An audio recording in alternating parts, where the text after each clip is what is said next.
G'day everybody, welcome back to another episode of Craft by Tim. There's no fire ban today, so I'm going to burn the cobwebs out of my forge. Let's do some forging.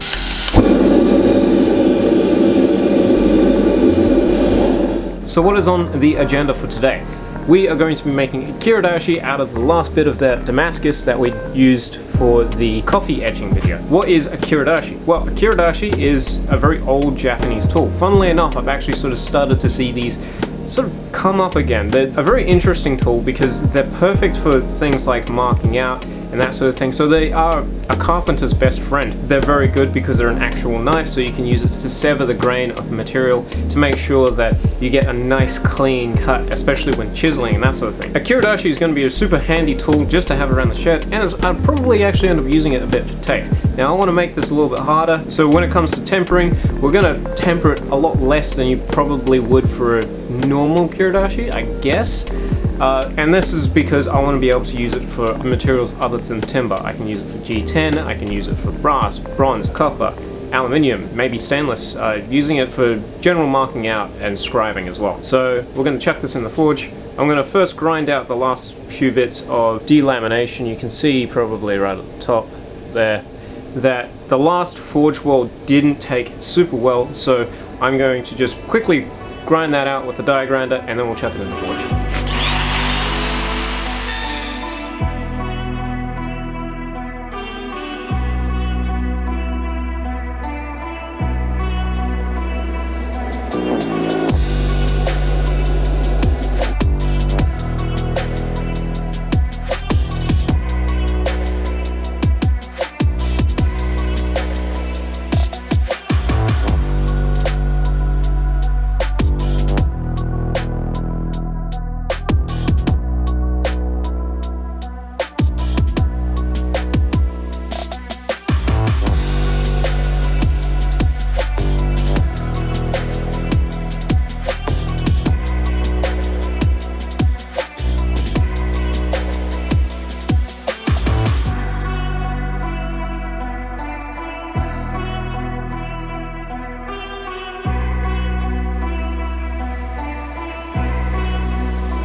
so it's all finished up and it looks and feels amazing. It feels really nice in the hand. You can hold it like you would with a pencil, or you can apply a bit more pressure by gripping around it. I'm also very happy with how the pattern turned out because it looks really, really cool and interesting.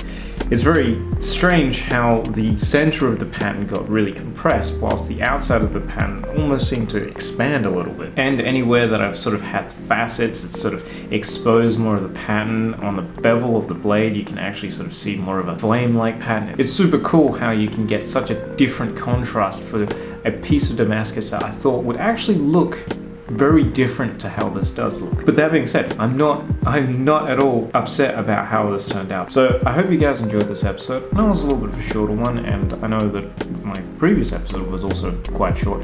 And basically, the only reason behind it is because I've been having a little bit of difficulty trying to find the time to make larger projects. But in the next episode, I've got something really, really cool that I'm super excited about. I'm hoping that it will be the next episode, but I may run into a few issues with the whole design of this project. This is pretty exciting, so I hope you guys stick around for it, and I hope to see you all then. In the meantime, do remember to stay safe, happy crafting, and as always, cheers.